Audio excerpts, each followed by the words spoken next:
Hello everyone, I am Catherine Absuelo, and I am from Bachelor of Science in Electronics Technology, major in Telecommunications and Networks. So I am from TN202.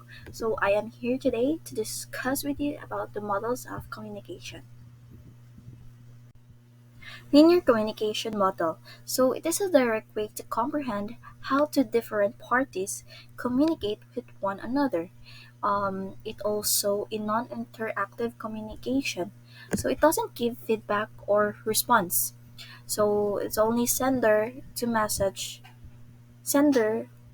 um, will send a message to the receiver, and there's no kanang wala na reply ato.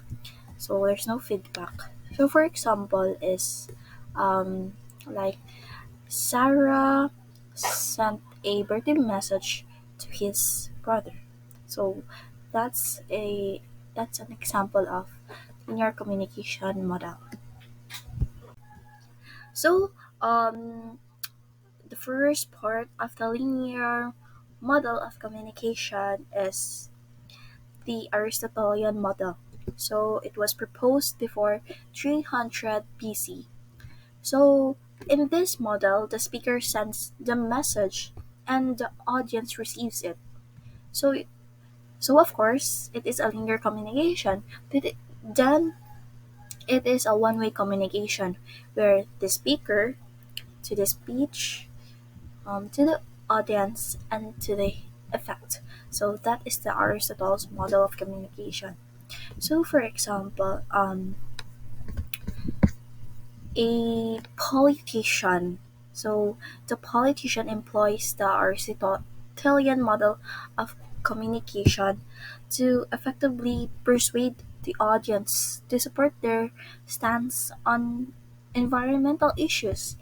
So and take action to address climate change. So that is an example of Aristotelian model. So another linear model is the Laswell's communication model. So Laswell's communication model is one of the first and most influential models of the communication. So why it is the most influential models? So it's because it is used for group communication to be disseminate message to various groups in various situations. So Laswell's model is structured around five questions that serves as a guide to understanding communication. So um, the picture says that the first one of the question is the who. So who says what? The communicator. So it focuses to the sender, of course, the source of the message, and seeks to understand who is communicating and what is specific information that they are conveying. So, says what? That is the second structure of the question. So, says what is the message. So, of course, after the sender, which is the communicator, then he will send a message.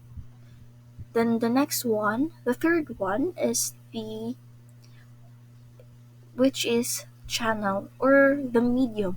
So the channel which the message is transmitted. So it considered like um, face-to-face communication, written text like newspaper, television, radio, or digital media. The fourth one is to whom. So to who is the receiver? So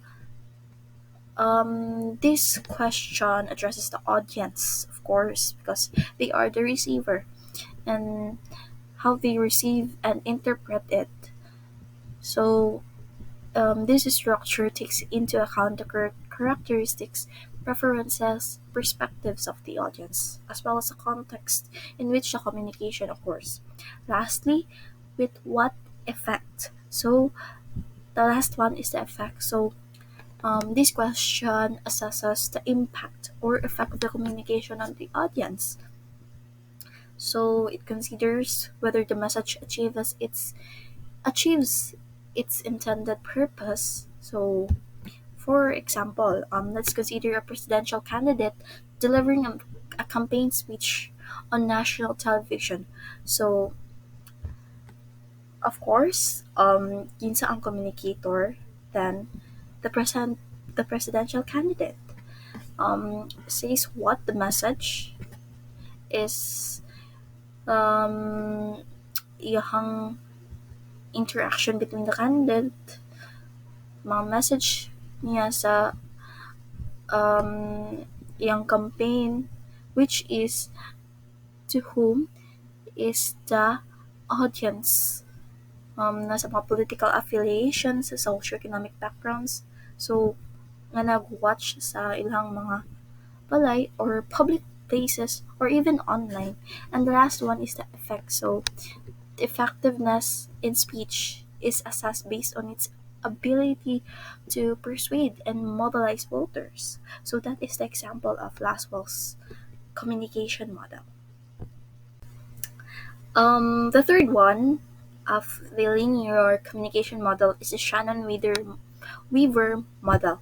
So it was developed by Cloud, Elwood Shannon, and Warren Weaver, designed a model to mirror the functioning of radio and telephone technology.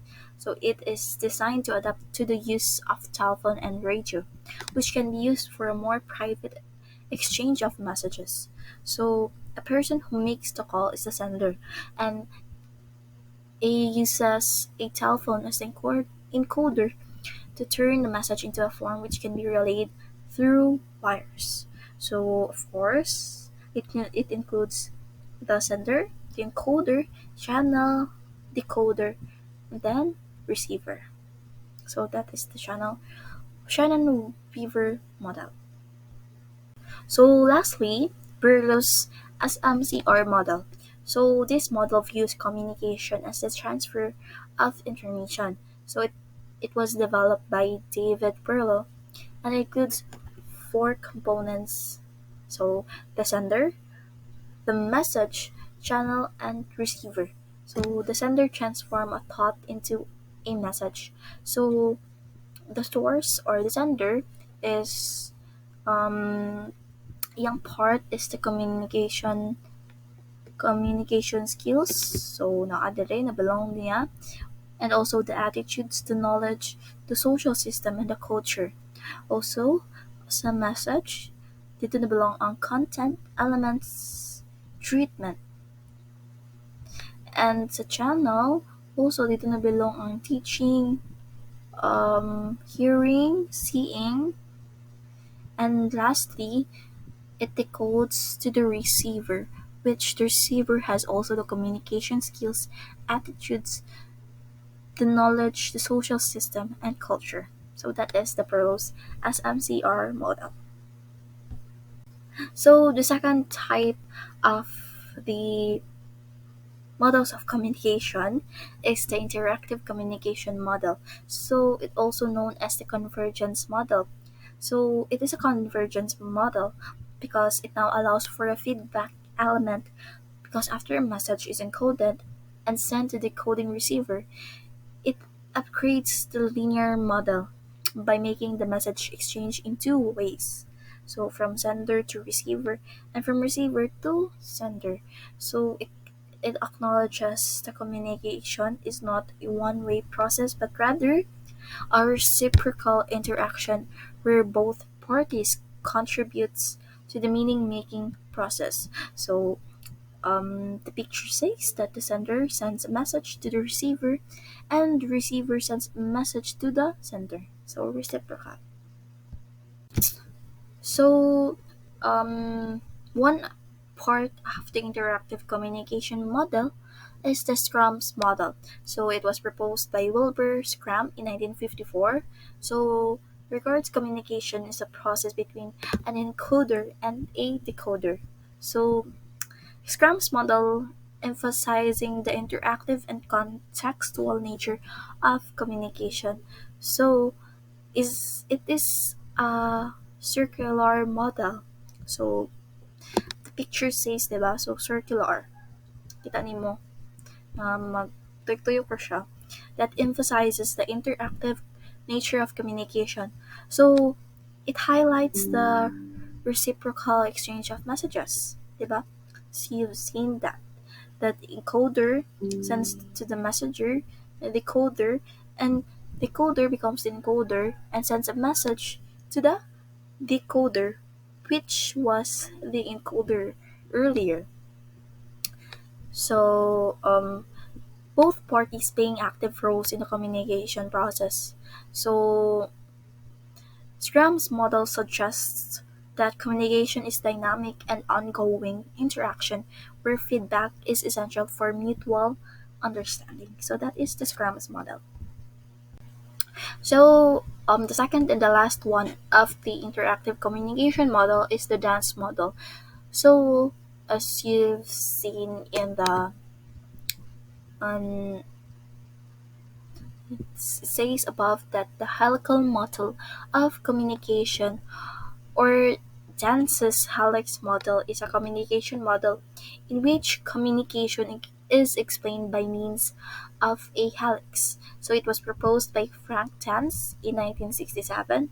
So according to the helical model of communication, communication is continuous and normally non-repetitive process. So it continues to expand and every activity influences the evolution of communication.